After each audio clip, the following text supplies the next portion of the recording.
발라들은 강력한 영적 존재들로 가운데 땅을 포함한 이 세계의 창조에 큰 역할을 맡았습니다. 14명의 발라들에게는 물론 각자에게 얽힌 재밌는 이야기들이 있지만 오늘 영상에서는 발라들에 대한 간략한 소개를 해보도록 하겠습니다. 세상이 창조되기 전 유일신 일루바타르는 강력한 영적 존재들인 아이누를 창조하였습니다. 아이누들 중 가장 강력한 권능의 14명이 발라였고 나머지 존재들은 마이아라고 불렸습니다. 발라들은 일루바타르가 관여하는 영역들 중 각각 한 부분에 능통하였고 그것에 연관이 되어 있었습니다.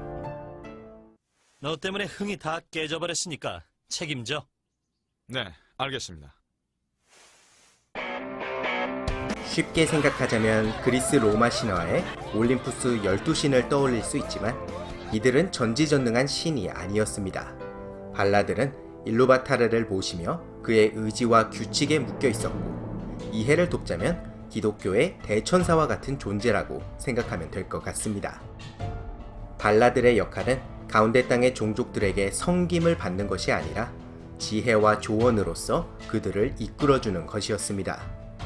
발라들은 일루바타르의 아이들에게서 자유의지를 빼앗는 것이 금지되어 있었고 그들을 죽이거나 위협을 가하거나 혹은 성스러움이나 권위로 그들을 굴복시키는 것 또한 금지되어 있었습니다. 발라들은 가운데 땅의 바다 건너에 있는 아만에서 살았는데 그 중에서 대다수가 사는 지역을 발리노르라고 부릅니다. 발리노르에는 대부분의 발라들이 마이아와 요정들과 함께 살았는데요. 지금부터 14명의 발라들을 소개하겠습니다. 우선 첫 번째는 발라들의 왕 마누에입니다.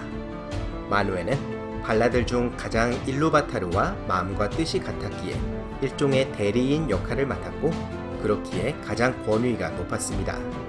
마누에는 공기와 바람의 발라였으며 거대한 독수리들을 포함한 새들이 그를 섬겼습니다. 마누에의 아내 바르다는 발라들의 여왕이었고 밤하늘의 별을 수놓았습니다. 그렇기에 그녀는 요정들이 가장 사랑하는 발라였으며 가장 암흑의 순간에서도 그녀의 요정식 이름 엘베레스 길소니에를 부르며 희망을 되찾았습니다. 발라들의 왕과 여왕답게 마누에와 바르다는 이 세계에서 가장 높은 산 타니퀘틸의 꼭대기에 지어진 궁전 일마린에서 살았습니다. 그들은 세상 그 어떤 눈보다도 더 멀리 볼 수 있었고 새들은 언제나 모든 세상의 소식을 그에게 가져다 주었습니다. 이들을 모시는 마이아들인 에온웨와 일마레는 마이아들의 대장이자 마누에의 전령이었습니다. 다음은 바다의 왕이자 물의 발라 울모입니다. 울모는 음악에 가장 조예가 깊은 발라였고 그의 음악은 바다와 강이 흐르는 소리로 전해졌습니다. 울모는 마누에의 가장 든든한 동료였고 이 둘은 일루바타르의 목적을 가장 성실히 수행하였습니다. 울모는 다른 발라들과 많은 점이 달랐습니다. 우선 그는 결혼을 하지 않고 혼자 살았는데 그것도 발리노르가 아니라 바다 깊숙한 곳에서 따로 떨어져 살았습니다. 아주 중요하고 위급한 상황을 제외하고는 발리노르에서는 그를 볼 수가 없었습니다. 울모는 가운데 땅의 민족들을 가장 사랑하던 발라였습니다. 그는 가운데 땅에서 흐르는 물을 통해 그 땅의 민족들의 슬픔과 고통을 들었으며 심지어 마누에보다도 가운데 땅에서 일어나는 사건들에 대해서 더 잘 알고 더 잘 이해하였습니다. 그래서 발라들이 가운데 땅의 민족들에게서 눈을 돌린 시기에도 울모는 그들을 버리지 않고 도움을 주었습니다. 아울레는 대장장이 발라로 바위와 금속이 그의 주관이었습니다. 아울레는 산속의 대장간에서 무엇인가를 만드는 것을 좋아했고 그의 실력은 실로 감탄스러웠지만 아울레는 언제나 새로운 것을 만들 생각을 하였습니다. 다만 부하의 운이 좋지 않은 편이었는데 그의 시종인 마이론과 쿠르모는 훗날 사우론과 사루만이 되어 가운데 땅을 어둠으로 몰아넣었습니다. 아울레의 아내는 야반나였는데 그녀는 자연을 관장하는 발라였습니다. 그녀는 땅에서 자라는 모든 풀과 나무를 사랑하였고 초록색의 옷을 입은 채 식물들이 자라나는 것을 도왔습니다. 훗날 갈색의 마법사 라다가스트가 되는 아이웬들도 그녀를 섬겼습니다.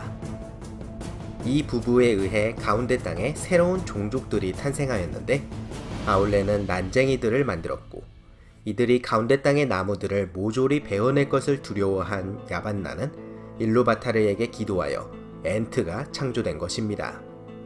이후로도 아울레와 야반나는 공예와 자연의 힘이 필요할 때마다 어김없이 활약하였습니다. 다음에 소개할 반란은 오로메입니다. 오로메는 숲의 보호자였지만 그보다는 명마 나하르를 타고 발리노르와 가운데 땅 구석구석을 누비고 다닌 사냥꾼으로서 더욱 유명합니다. 그는 괴물들과 악의 하수인들을 사냥하였고 숲이 어둠의 세력에서 안전해지면 거대한 나팔 발라로마를 불러서 이를 알렸습니다. 오로메는 가운데 땅의 저 먼 곳 끝까지 여행을 떠나고는 하였고 덕분에 그는 깨어난 일루비타르의 첫 번째 아이들, 즉 요정들과 만난 최초의 발라가 되었습니다. 오로메는 또한 가장 강력한 발라들 중 하나였고 그의 분노는 매우 무서웠습니다. 오로메의 아내는 바나였는데 그녀는 야반나의 여동생이었습니다. 영원한 젊음이라고도 불린 바나는 언니와 마찬가지로 자연을 관장하였는데 야반나가 나무와 숲을 가꿨다면 바나는 아름다운 꽃들을 키웠습니다. 요정왕 싱골의 아내이자 루시엔의 어머니인 멜리안이 그녀의 시종이었습니다. 만도스는 죽음과 운명을 관장하는 발라였습니다. 만도스는 자신의 전당에서 죽은 자들의 영혼을 불러내어 그들을 관리하였습니다.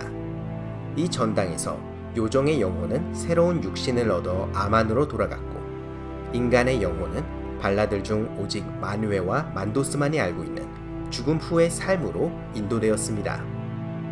만도스는 발라들 중에서 가장 음침하고 깐깐한 성격을 가지고 있었습니다. 하지만 그것은 그가 관장하는 역할 때문이었고 어둠의 유혹에 흔들리지도 않았고 사악한 것도 아니었습니다. 만도스의 심판은 항상 정당했고 일루바타르의 뜻에 따랐습니다. 만도스의 아내는 바이레였는데 그녀의 활약상은 사실 거의 기록되어 있지 않습니다. 하지만 그녀의 역할은 중요하였는데 이 세계의 모든 역사가 담긴 배를 짜는 것이었습니다. 그래서 바이레는 시간을 짜는 여인이라고 불렸고 그녀가 만든 배는 만도스의 전당을 덮었습니다. 다음 발라는 니엔나입니다. 니엔나는 만도스의 누이였고 그녀는 슬픔의 발라였습니다. 니엔나는 악에 의해 더럽혀지고 상처 입는 이 세상을 항상 슬퍼하였습니다. 그러나 그녀는 동시에 동정심과 용기의 발라였기에 니엔나를 통해 다른 이들은 슬픔을 견뎌낼 지혜와 끈기를 배웠습니다.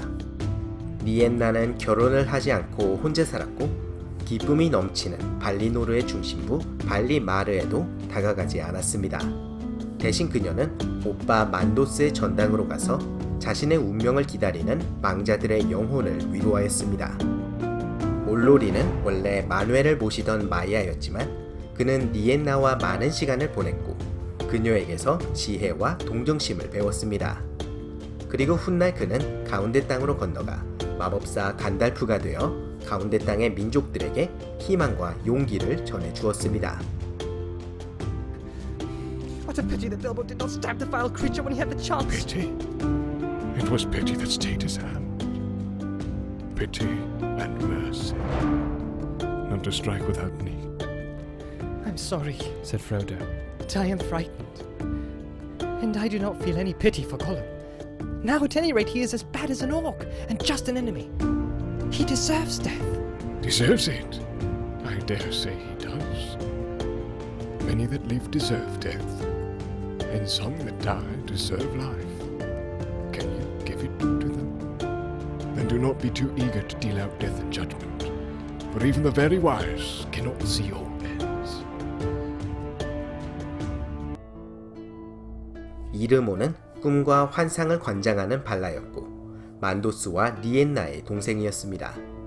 이르모의 아내 에스테는 상처와 피로를 치유하는 발라였습니다.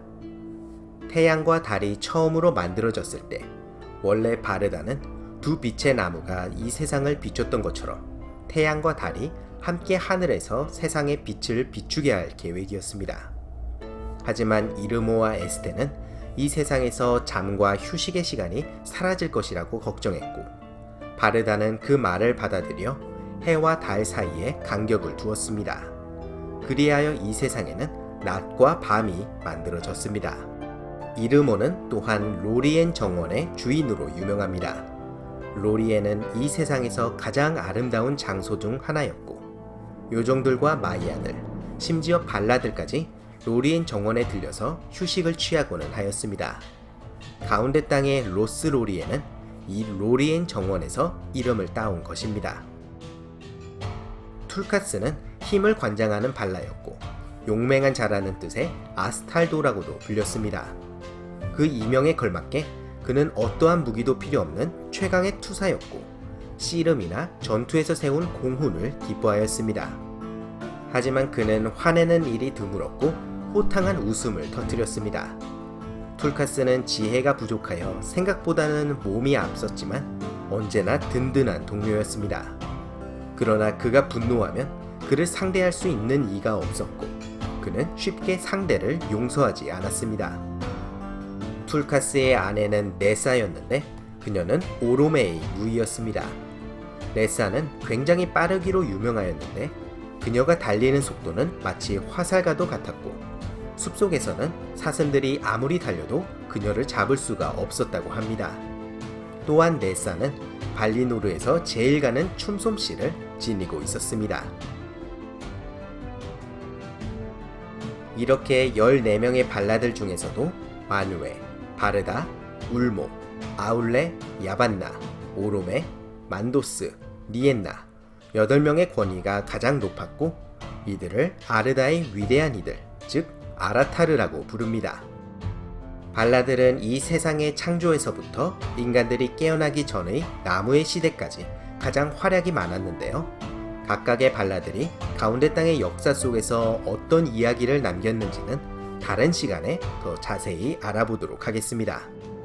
오늘은 각 발라의 간단한 정보만을 알아보았는데요. 여러분은 이 중 어떤 발라가 제일 마음에 드시나요? 아래 댓글에 남겨주시고요. 좋아요와 구독 부탁드리면서 저는 다음 영상으로 돌아오도록 하겠습니다. 감사합니다.